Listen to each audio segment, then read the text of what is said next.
Assalomu alaykum, hurmatli tomoshabinlar. Bugun men siz bilan uy-joy mulkdorlarining eng katta qo'rquvlaridan biri haqida gaplashmoqchiman.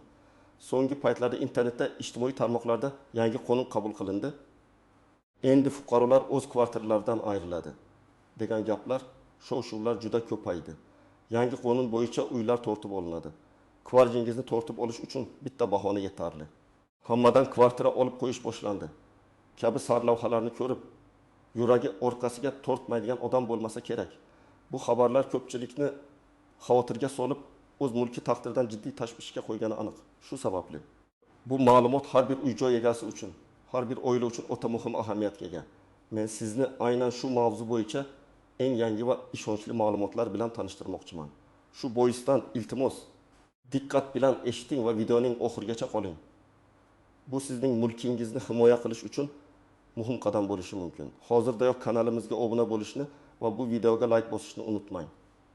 Bu bizning jamoamizga foydali ma'lumotlarni yanada ko'proq tarqatishga yordam beradi. Core of the problem. Old and new situation xo'sh, avvalambor savol tug'iladi. Bu xavotirli xabarlar qanchalik asosli? Haqiqatan ham shunday yangi qonun bormi? Yoki bu mish-mishlar va noto'g'ri talqinlarmi? To'g'ridan-to'g'ri aytamanki, hamma fuqarolar o'z kvartiralaridan birdaniga ayriladi degan qonun qabul qilinmagan.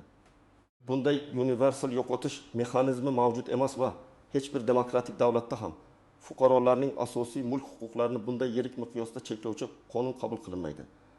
Biroq shuni ham inkor etib bo'lmaydiki, oxirgi yillarda qonunchilikda, ayniqsa mulkchilik munosabatlari, kommunal to'lovlar, qurilish normalari va ijro ishlari sohasida bir qator o'zgarishlar yuz berdi. Bu o'zgarishlar ba'zi hollarda mulkdorlar uchun ilgari unchalik dolzarb bo'lmagan muammolarni endi jiddiy oqibatlarga olib kelishi mumkin bo'lgan masalalarga aylantirdi. Avvallari masalan, kommunal to'lovlar bo'yicha qarzdorlik yuzaga kelsa, uni undirish jarayoni ancha uzoq va murakkab edi. Ko'pincha xizmat ko'rsatuvchi tashkilotlar qarzni kechiktirib, uni sudga oshirishga shoshilishmasdi. Sud qarorlari ham ba'zan uzoq vaqt ijro etilmay turishi mumkin edi. Noqonuniy qurilmalar yoki qayta rejalashtirish ishlari ham agar qo'pol tarzda boshqalarning huquqlariga daxl qilmasa, ba'zan yillar davomida e'tibordan chetda qolishi mumkin edi. Qisqasi, mulkdorlarga o'z kamchiliklarini bartaraf etish uchun ko'proq vaqt va imkoniyatlar berilardi, yoki bu muammolar shunchaki yillar davomida osilib qolardi. Endilikda esa vaziyat birmuncha o'zgargan. Hukumat mulkchilik munosabatlarini tartibga solish, kadastr tizimini raqamlashtirish, kommunal xizmatlarning samaradorligini oshirish va qonuniy qurilishlarga qarshi kurashish bo'yicha qat'iy choralar ko'rmoqda. Bu degani qarzlar bo'yicha undirish jarayonlari tezlashdi, sud qarorlarining ijrosi qat'iylashdi. Noqonuniy qayta rejalashtirish yoki qurilishlar aniqlanganida vakolatli organlar tezkorlik bilan chora ko'rishmoqda. Boshqacha aytganda, tizim yanada shaffof va qat'iyroq ishlay boshladi. Bu yangi qonun emas, balki mavjud qonunlarning yanada jiddiyroq, tizimliroq va samaraliroq ijro etilishidir. Va bu ijro ba'zi mulkdorlar uchun jiddiy muammolarni keltirib chiqarishi mumkin. Main part. Detailed breakdown. What you need to know. Who should worry and who shouldn't. Endi esa batafsilroq tahlil qilaylik. Kimlar tashvishga tushishi kerak va kimlar xotirjam bo'lishi mumkin? Kimlar tashvishga tushishi kerak? 1. Uzoq muddatli kommunal to'lov qarzdorligiga ega bo'lgan mulkdorlar. Bu eng keng tarqalgan va xavfli holatlardan biridir. Agar siz uzoq vaqtdan beri suv, gaz, elektr energiyasi, isitish yoki maishiy chiqindilar uchun to'lovlarni amalga oshirmagan bo'lsangiz, qarz miqdori juda katta bo'lib ketishi mumkin. Xizmat ko'rsatuvchi tashkilotlar avvaliga ogohlantirishlar yuboradi. Keyin xizmatlarni o'chirish bilan tahdid qiladi. Agar bu choralar samara bermasa, ular qonuniy tartibda sudga murojaat qilishadi.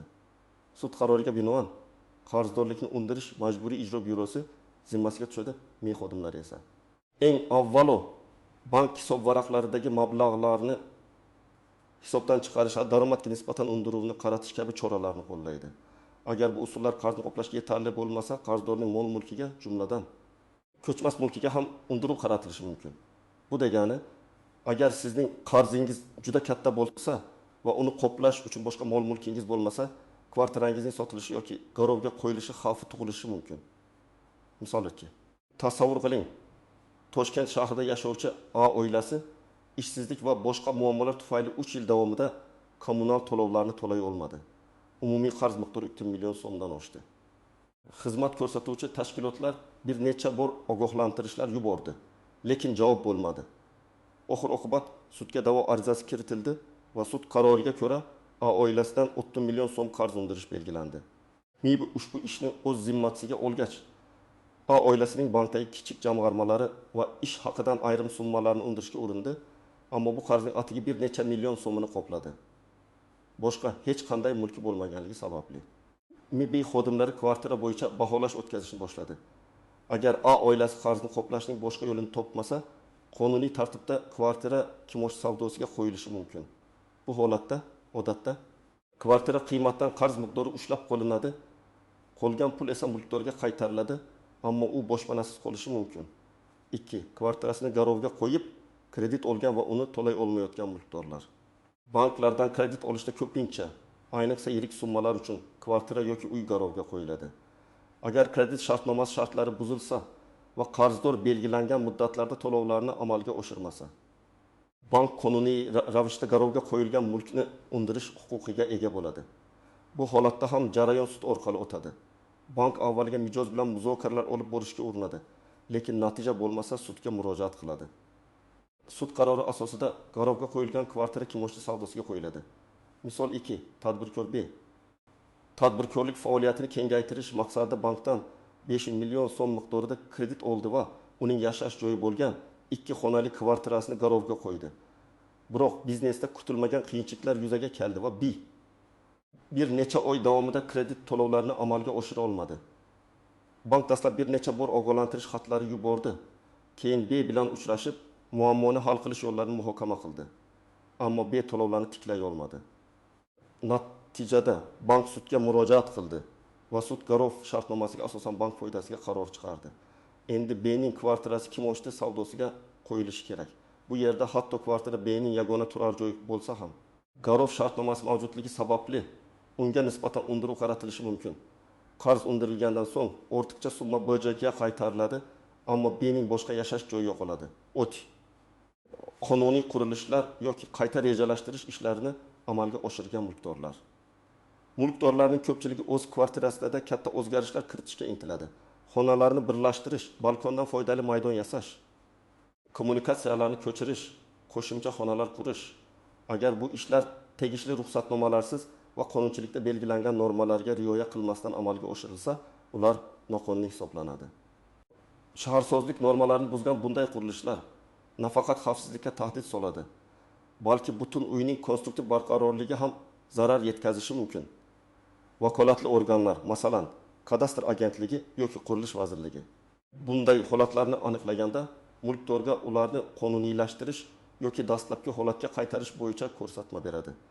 Agar mulkdor bu talabni bajarmasa, undan sud orqali jarima undirilishi, hatto kvartirani majburiy ravishda dastlabki holatga qaytarish yoki eng yomon holatda noqonuniy qismini buzish kabi choralar qo'llanilishi mumkin ba'zi hollarda. Agar qonunbuzarlik juda jiddiy bo'lsa va tuzatib bo'lmaydigan darajada bo'lsa, hatto kvartira sotilishiga ham olib kelishi mumkin. Garchi bu juda kam uchraydigan holat. Misol 3. Samarqandda yashovchi xonadon egasi o'zining 2 xonali kvartirasidagi oshxonani balkon bilan birlashtirdi va devorlardan birini butunlay buzib tashladi. Bu ishlarni hech qanday ruxsatnomasiz amalga oshirdi. Bir necha yildan so'ng uyga texnik inventarizatsiya o'tkazilganda ushbu o'zgarishlar aniqlandi. Kadastr agentligi esa ogohlantirish berib, o'zgarishlarni qonuniylashtirish yoki dastlabki holatga keltirishni talab qildi. Jarayon murakkabligi va xarajatlari tufayli bu talabni e'tiborsiz qoldirdi. Keyin agentlik sudga murojaat qildi. Sud S'dan noqonuniy qayta rejalashtirishni bartaraf etishni talab qildi va katta miqdorda jarima solindi. Agar sud qarorini ijro etishdan bosh tortsa, majburiy ijro choralari qo'llanilishi mumkin. Bu esa hatto majburiy buzish ishlarining moliyaviy xarajatlari ning zimmasiga yuklanishi yoki mulkka nisbatan undiruv qaratilishi mumkinligini anglatadi. 4. Mulk huquqlari to'liq rasmiylashtirilmagan shaxslar. Ba'zi hollarda fuqarolar kvartirani meros qilib olgan bo'lsalar ham, uni o'z nomlariga rasmiylashtirishga shoshilmaydilar. Yoki bino endigina qurib bitkazilgan va kadastr hujjatlari to'liq rasmiylashtirilmagan bo'lishi mumkin. Bunday holatlarda yuridik jihatdan siz hali ham mulkning to'liq egasi hisoblanmaysiz. Chunki mulk huquqi davlat reyestridan o'tkazilmagan bo'ladi. Bu esa kelajakda turli muammolarga, jumladan mulkni sotish, hadya qilish yoki uni garovga qo'yishda qiyinchiliklarga olib kelishi mumkin. Eng yomoni, agar meros masalasi bo'lsa va sizdan boshqa merosxo'rlar bo'lsa, hujjatlar rasmiylashtirilmasdan uzoq vaqt o'tishi turli nizo va nizolarni keltirib chiqarishi mumkin. Garchi bu holatlar bevosita kvartiradan mahrum etishga olib kelmasa-da, uning ustidan to'liq nazoratni ta'minlamaydi va yuridik himoyasizlikni oshiradi. Kimlar tashvishga tushmasligi kerak? Agar siz o'z kvartirangizning barcha hujjatlarini qonuniy tartibda rasmiylashtirgan bo'lsangiz, kommunal to'lovlarni muntazam to'lasangiz, kredit majburiyatlaringizni o'z vaqtida bajarsangiz va kvartirangizda ruxsatsiz qurilish yoki qayta rejalashtirish ishlarini amalga oshirmagan bo'lsangiz, unda siz kvartiralarni tortib olish haqidagi mish-mishlardan xotirjam bo'lishingiz mumkin. Sizning mulk huquqingiz O'zbekiston Respublikasi Konstitutsiyasi va boshqa qonunlar bilan ishonchli himoyalangan. Hech kim sizning qonuniy mulkingizni asossiz ravishda tortib ola olmaydi. Mind partic exceptions, pitfalls and unobvious nuances endi esa vaziyatning murakkabroq jihatlariga, ya'ni istisnolarga, xavfli nuqtalarga va ko'zdan panada qoladigan nozik jihatlarga to'xtalib o'tamiz. Istisnolar va himoya mexanizmlari. O'zbekiston qonunchiligida agar mol-mulk qarzdorning yagona turar joyi bo'lsa, unga nisbatan undiruvni qaratishda ma'lum cheklovlar mavjud. Odatda fuqaroviy qonunchilik va ijro ishlari to'g'risidagi qonunchilikda agar qarzdorning boshqa turar joyi bo'lmasa, uning yagona uyiga undiruv qaratish juda og'ir va faqatgina eng oxirgi chora sifatida qo'llanilishi mumkinligi belgilangan. Biroq bu mutlaq himoya emas. Agar kvartira garovga qo'yilgan bo'lsa, yuqoridagi misol 2 kabi. U holda bu himoya amalda bo'lmasligi mumkin.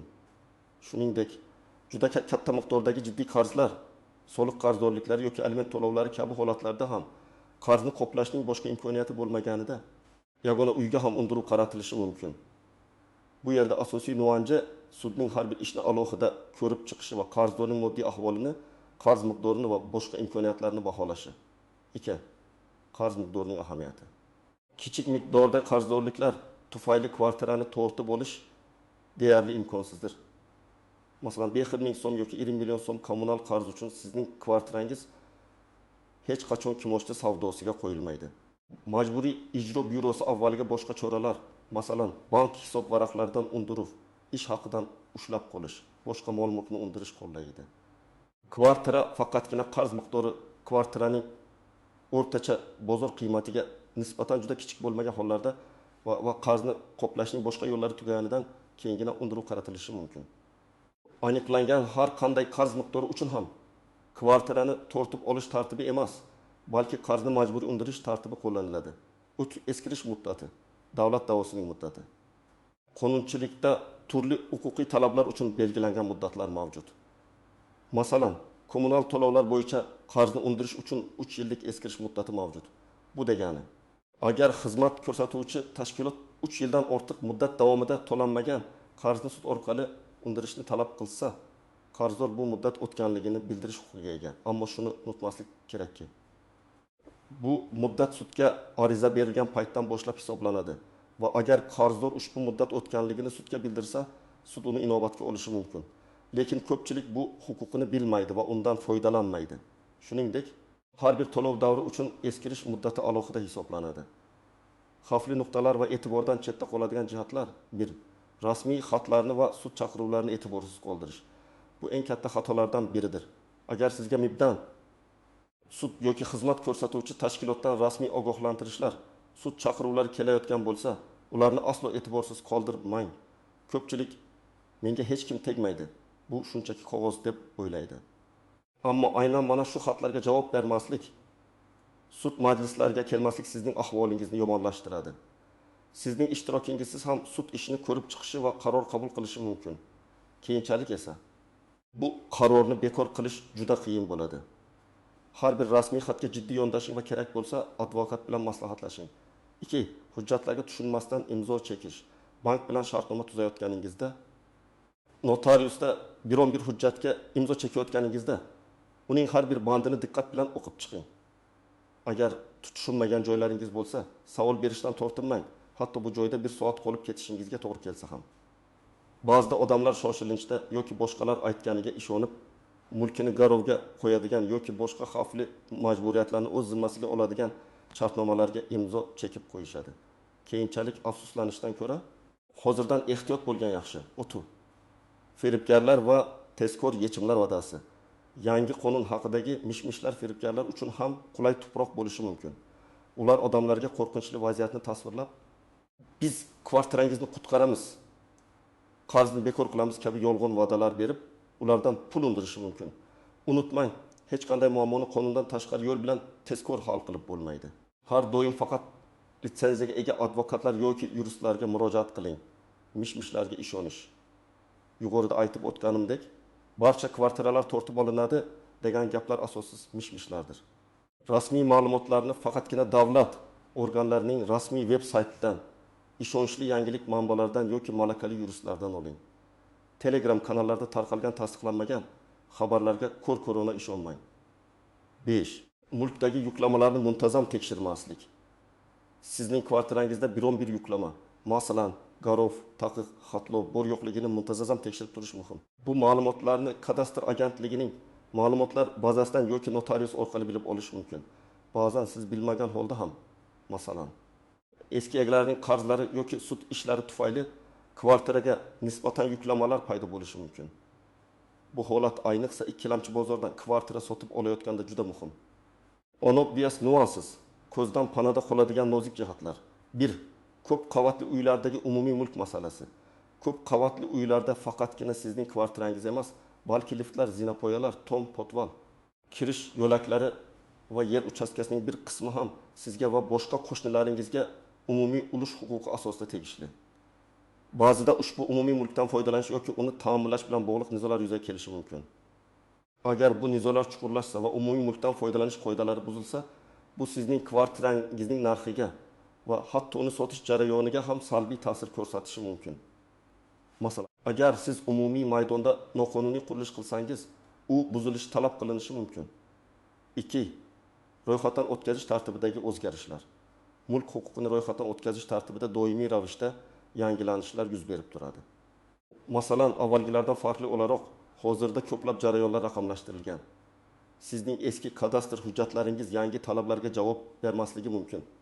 Bunday holatda kelajakda kvartira bilan bog'liq har qanday yuridik operatsiyalarni amalga oshirishda qiyinchiliklarga duch kelmaslik uchun barcha hujjatlarni yangi tartibga muvofiqlashtirib qo'yish maqsadga muvofiqdir. Kadastr qiymati va bozor qiymati. Agar kvartirangizga undiruv qaratiladigan bo'lsa, uning qiymati baholanadi. Ba'zan davlat kadastr qiymati kvartiraning real bozor qiymatidan ancha past bo'lishi mumkin. Agar sizning kvartirangiz sotuvga qo'yilsa, uni arzon narxda sotib yuborish xavfini keltirib chiqaradi. Bu masalaga e'tibor berish va baholash jarayonini nazorat qilish juda muhim. 4. Oila qonunchiligidagi o'zgarishlarning mulkka ta'siri. Nikoh va oila to'g'risidagi qonunlarda yuz berayotgan o'zgarishlar, ayniqsa ajrim va meros masalalarida mulkni bo'lish jarayoniga bevosita ta'sir qiladi. Agar oilaviy nizo yuzaga kelsa, bu kvartira mulkdorligiga ta'sir qilishi mumkin. Shuning uchun er-xotinning mulk huquqlarini aniq belgilab olish, masalan, nikoh shartnomasi orqali ko'pgina kelajakdagi muammolarning oldini oladi. Practical advice, specific steps on what the viewer should do. Endi esa eng muhim qismga o'tamiz. O'z mulkingizni himoya qilish uchun siz nima qilishingiz kerak? Oddiy va tushunarli qadamlar bo'yicha amaliy maslahatlar beraman. 1. Kommunal to'lov qarzdorligini muntazam tekshiring va darhol to'lang. Bu eng asosiy qadamdir. Har oy kommunal xizmatlar uchun to'lovlarni o'z vaqtida amalga oshiring. Agar qandaydir sabablarga ko'ra to'lay olmasangiz, darhol xizmat ko'rsatuvchi tashkilot bilan bog'laning. Ko'p hollarda ular qarzni bo'lib to'lash, rassrochka imkoniyatini berishadi. Maxsus mobil ilovalar orqali yoki shaxsiy kabinet orqali to'lovlar holatini muntazam ravishda tekshirib turing. Har qanday qarzdorlikni kechiktirmasdan hal qiling. Masalan, uyali aloqa operatorlarining ilovalari orqali yoki internet banklar orqali siz uy, gaz, suv, elektr energiyasi bo'yicha qarzdorligingizni bir necha soniyada tekshirib to'lashingiz mumkin. Bu juda qulay va vaqtingizni tejaydi. Kredit shartnomalarini diqqat bilan o'rganing va majburiyatlarni bajaring. Agar sizning kvartirangiz garovga qo'yilgan holda kredit olgan bo'lsangiz, kredit shartnomangizning har bir bandini, ayniqsa to'lov jadvali va jarima sanksiyalarini yaxshilab tushunib oling. To'lovlarni o'z vaqtida amalga oshiring. Agar qiyinchiliklar yuzaga kelsa, darhol bank bilan bog'laning va muammoni hal qilishning yechimlarini topishga harakat qiling. Masalan, to'lov muddatini uzaytirish, qayta tuzish. Banklar ham qarzni undirish o'rniga muammoni muzokaralar yo'li bilan hal qilishdan manfaatdor. Utu. Mulk hujjatlarini to'liq tartibga keltiring va rasmiylashtiring. Kvartirangizga oid barcha hujjatlar, jumladan kadastr pasporti, mulk huquqi to'g'risidagi guvohnoma, texnik pasport to'liq va tartibli bo'lishi kerak. Agar kvartira meros bo'lib o'tgan bo'lsa, uni o'z nomingizga rasmiylashtirishni kechiktirmang. Agar hujjatlarda nomuvofiqliklar mavjud bo'lsa, kadastr agentligiga murojaat qiling va ularni to'g'rilating. Hujjatlarning yuridik tozaligi sizning mulk huquqingizni himoya qilishning asosidir. Elektron xizmatlar portali MyGov orqali ko'pgina kadastr xizmatlaridan foydalanish imkoniyati mavjud. 4. Noqonuniy qurilish yoki qayta rejalashtirish ishlarini qonuniylashtiring. Agar siz kvartirangizda ruxsatsiz o'zgarishlar qilgan bo'lsangiz, ularni qonuniylashtirish choralarini ko'ring. Buning uchun Qurilish vazirligi yoki hududiy qurilish boshqarmalariga murojaat qilishingiz kerak bo'ladi. Ba'zi hollarda ruxsatsiz qilingan o'zgarishlarni qonuniylashtirish mumkin bo'lmaydi.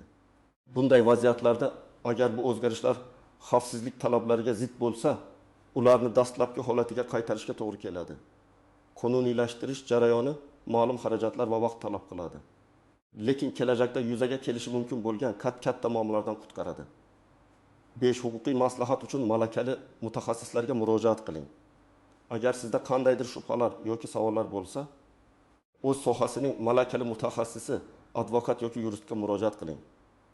Notariuslar ham mulk bilan bog'liq masalalarda sizga yordam bera oladilar. Ularning xizmatlaridan foydalanish pul talab qilishi mumkin. Lekin noto'g'ri qaror qabul qilishdan ko'ra to'g'ri maslahat olish juda muhim. Internetdagi shubhali mutaxassislardan ehtiyot bo'ling. Advokatning litsenziyasini tekshirib ko'ring. Yuridik maslahat uchun O'zbekiston Respublikasi Adliya vazirligining huquqiy axborot portali yoki yuridik xizmat ko'rsatuvchi tashkilotlar rasmiy saytlari orqali ma'lumot topishingiz mumkin. 6. Barcha muhim hujjatlarning nusxalarini saqlang. To'lov kvitansiyalari, bank cheklari, shartnomalar, yozishmalar va har qanday rasmiy xatlarning nusxalarini saqlab qo'ying. Hatto elektron versiyalarni ham zaxira sifatida saqlash foydadan xoli bo'lmaydi. Bu kabi hujjatlar kelajakda yuzaga kelishi mumkin bo'lgan nizolarda sizning haqqingizni isbotlash uchun asos bo'ladi. 7. Qonunchilik yangiliklaridan xabardor bo'ling. O'zbekiston Respublikasining rasmiy huquqiy axborot portallari, masalan, Lex.uz sayti orqali mulkchilik, uy-joy kommunal xo'jaligi va ijro ishlari sohasidagi qonunchilikdagi o'zgarishlarni kuzatib boring. Bizning kanalimiz ham sizni bu kabi muhim yangiliklardan xabardor qilib turadi. Rasmiy xatlarga sud, kommunal tashkilotlar qanday javob berish kerak? Aslo e'tiborsiz qoldirmang. Har bir xatni diqqat bilan o'qing. Agar tushunmasangiz huquqshunosga murojaat qiling.